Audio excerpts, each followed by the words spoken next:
रहो भी बात करेंगे। नमस्कार गुरुजी जी। सबसे पहली बात तो आज मेरा जन्मदिन है। वाह, हैप्पी बर्थडे टू यू, खुश रहिए। जी धन्यवाद गुरुजी। और आज मतलब आज इतने साल की मैं हो गई, मतलब 23 साल में आज पहला मेरा जन्मदिन इतना अच्छा मतलब मेरे को लगा है। मतलब आज आपकी जब मैं कथा सुन रही थी मेरे मन में बहुत सारे प्रश्न थे। मुझे ये पूछना था, जब तक मैंने 3 घंटा आपकी कथा सुनी और शायद जो मेरे मन में प्रश्न है वो सबके मन में होगा, जब तक कथा सुनते हैं तब तक मन में अच्छे विचार रहते हैं, लेकिन जैसे ही कथा सुनने के 1-2 दिन बीतने के बाद फिर वही नकारात्मक ऊर्जाओं से घिर जाते हैं, फिर मतलब वही गलत, मतलब मन पे काबू ही नहीं हो पाता है। इसका सबसे बड़ा कारण है, एक घड़ा है, उस घड़े में 9 छेद हैं। अब आप बताओ कि एक घड़े में यदि 9 छेद हैं और 9 छेद वाले घड़े में पानी भरना है तो बताओ कैसे भरेंगे? आप बताओ। नहीं भर पाएंगे गुरुजी। कैसे भरोगे? घड़े को पहले बंद करना पड़ेगा। नहीं, बंद नहीं कर सकते ना। कैसे करेंगे? नहीं पता। घड़े को पानी में डुबा दो, यदि पानी में डूब जाएगा तो फिर पानी निकलेगा नहीं। उसी तरह आप हैं घड़ा और सत्संग है जल। आप ना कथा में, सत्संग में अपने आप को जब तक डुबाएंगे नहीं तब तक वो कथा भीतर ठहरेगी नहीं। ऐसा है कि आप सुनती हो, 2-4 दिन बाद फिर बह जाती है वो कथा। शरीर में 9 छेद है ना, नवद्वारे पुरे देही, इसलिए कानों से कथा सुनते हैं कहीं ना कहीं से। इसलिए कहते हैं सत्संग एक दिन करके नहीं, करते रहो, कंटिन्यू करते करते करते करते रहोगे ना, तब जाके चेंजिंग होंगे, परिवर्तन होगा स्वभाव में, विचारों में, सब अच्छाई, पॉजिटिविटी बढ़ेगी। जी गुरुजी, एक स्टूडेंट लाइफ में ये सत्संग को कैसे मतलब मैनेज कर सकते हैं? थोड़ा सा, आधे घंटे 10 मिनट, थोड़ी थोड़ी बातें, अच्छी अच्छी बातें, थोड़ी देर सत्संग कर लेना चाहिए। माता पिता के साथ बैठ के अच्छी भगवान की कथाएं सुन लो, सुना लो। कोई रामचरित, कुछ ना हो तो रामचरितमानस की 4 चौपाइयाँ, 10 चौपाइयाँ रोज पढ़ने का नियम बनाओ, गीता पढ़ने का नियम बनाओ, कुछ अच्छा करने का नियम बनाओ। जी गुरुजी, जैसे मेरे को गुस्सा बहुत आता है और जब जैसे मतलब कुछ गलत देखती हूँ तो बहुत मतलब मेरे गुस्से में कंट्रोल ही नहीं रह पाता, काबू ही नहीं हो पाता है। गुस्सा आता है तो क्या करती हो? जी क्या करती हो गुस्से में? सर नहीं पता, मेरे को खुद पे कंट्रोल नहीं रह पाता है। तो क्या गंगा जी में डूब जाती हो, यमुना जी में डूब जाती हो, क्या करती हो? नहीं पता गुरुजी, मतलब मेरे को नहीं पता, मैं खुद भी नहीं समझ पाती मेरे साथ क्या हो जाता है। जब गुस्सा आए ना तो चुप रहा करो, है ना, बिल्कुल चुप रहा करो, कुछ नहीं, जाके बिस्तर पर लेट जाओ, आंख बंद करके सो जाओ, जब गुस्सा ठंडा हो जाए उठ जाओ। धन्यवाद। समझाना तो पड़ेगा ना अपने को। श्री राधे महाराज जी। जी जी। मेरे 3 प्रश्न हैं आपसे। बोलो। पहला प्रश्न है कि भगवान ने पाप और पुण्य क्यों बनाए? यदि भगवान ने पाप पुण्य नहीं बनाए होते, यदि पाप नहीं होता ना बेटा, तो पुण्य का कोई मतलब ही नहीं होता। यदि रात ना होती तो दिन का कोई मतलब होता नहीं। फिर इसलिए ईश्वर ने सब चीज जोड़े से बनाई। माँ ना होती तो बाप का क्या मतलब होता, बहन ना होती तो भाई का क्या मतलब होता, पृथ्वी ना होती तो आकाश का क्या मतलब होता, कांटे ना होते तो गुलाब का क्या मतलब होता। इसलिए ईश्वर ने सब जोड़े से बनाए।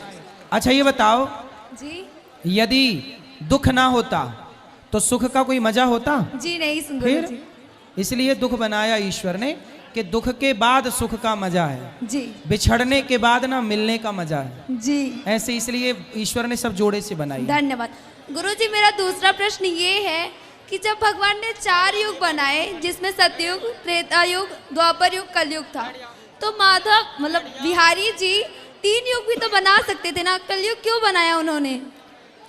3 बनाते तो आप कहती कि 3 क्यों बनाए, 2 भी तो बना सकते थे।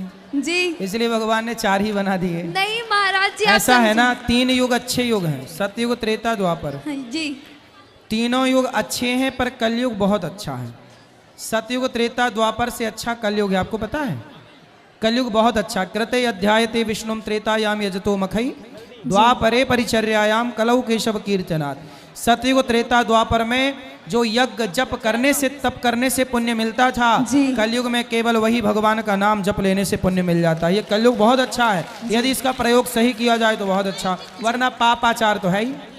गुरुजी मेरा तीसरा प्रश्न ये है कि जब भगवान ने कलयुग बनाया ही है तो उसमें ये नियम, मतलब ये व्यवस्था क्यों रखी है कि हर एक दिन किसी स्त्री का रेप होगा, या किसी भी स्त्री का अपमान होगा, ये क्यों किया अरे उन्होंने? भगवान ने थोड़ी कहा कि तुम रेप करो किसी का। तो श्रीमद् भागवत कथा में लिखा हुआ है कहाँ कि- लिख गया? श्रीमद् भागवत कथा में अर्जुन जी ने कहा है कि जैसे द्रौपदी का चीरहरण हुआ है, उसी तरह कलयुग में हर एक स्त्री का भी हो सकता है। नहीं बेटा, समझ समझ का फेर है। भगवान ने सबको बुद्धि दी है, जी। समझ दी है। और सुनो, ये जो युग है ना, जी। ये चारों युग चारों टाइम रहते हैं। जी। जैसे ये कलयुग चल रहा है, इस कलयुग में भी अभी हम प्रयागराज में हैं, अभी हम यहाँ सत्संग कर रहे हैं, तो यहाँ अभी कलयुग थोड़ी है। अच्छा ये बताओ, जहाँ एसी की हवा होती है, एसी की ठंडक होती है, क्या वहाँ गर्मी का प्रभाव होता है? जी नहीं। हाँ, जैसे एसी की ठंडक के आगे गर्मी का प्रभाव शून्य हो जाता है, उसी तरह जहाँ कथा कीर्तन सत्संग है, वहाँ कलयुग का प्रभाव शून्य हो जाता है। यहाँ कलयुग क्या काम? कलयुग वहाँ होता है जहाँ जुआ होता है। जुआ में कलयुग, द्यूतम पानम, शराब में कलयुग, स्त्रियाँ पर स्त्री जहाँ। इसलिए यदि हर माँ बाप, अच्छा ये बताओ, आप कह रही हो कि भगवान के कारण बलात्कार होता है, एक बात जी बताओ। नहीं, मैंने ये नहीं कहा भगवान के कारण होता है। मैं भगवान को बहुत मानती हूँ। आपने कहा ना कलयुग में ऐसा होता है। हाँ, जी। ऐसा है ना बेटा, यदि हर माँ बाप अपने बच्चों को खूब संस्कार दे दें, जी। अच्छे संस्कार दें, जी। तो अच्छा संस्कारी बेटा किसी के साथ बलात्कार करेगा? जी नहीं। तो ये तो कमी माँ बाप की है ना, परवरिश की लेकिन कमी है ना। महाराज जी एक बात बताइए, हर एक माँ बाप तो वो नहीं होते ना जो अपने बेटे को गलत संस्कार दें।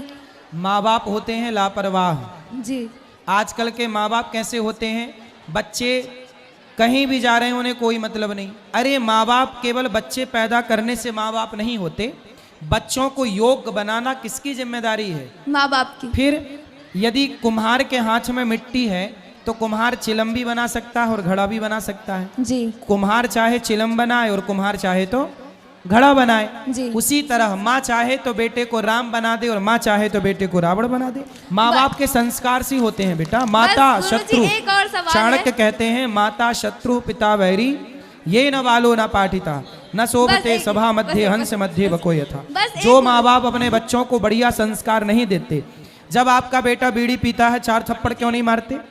कोई भी बालक एक दिन में नहीं बिगड़ता, बिगड़ता जब उसे ध्यान ना दिया जाए तो भी बिगड़ता है। एक बार गलती करे तो 4 जूता मारो बच्चे को। थोड़ा डर होना चाहिए ना। आजकल के माँ बाप बिल्कुल सिर पर चढ़ा लेते हैं बच्चों को। बच्चे चोरी कर रहे हैं, बच्चे तंबाकू खा रहे हैं, गुटखा खा रहे हैं, क्या अच्छा ये बताओ, एक बात बताना बहन, जी। आजकल बच्चे पढ़ने जाते हैं दिल्ली मुंबई जी। और वहां जाके लिव इन में रहने लग जाते हैं। जी। क्या ये बात माँ बाप को पता नहीं है? नहीं, हॉस्टल में रह रहे हैं ये पता है। हाँ, अरे बम्बई चले जाना, शाम को 5:30 बजे हजारों लड़का लड़की बैठे रहते हैं एक साथ। ये वही लड़के लड़कियां जो पढ़ने गए थे। माँ बाप को सब पता है। इसलिए कहता हूँ बच्चे पढ़ने गए हैं हॉस्टल में, कॉलेज में, 2-4 दिन वहाँ आसपास चुपके से रह के बच्चों का मुआयना तो करो कि बच्चे कर क्या रहे हैं। क्या ये जिम्मेदारी माँ बाप की नहीं है?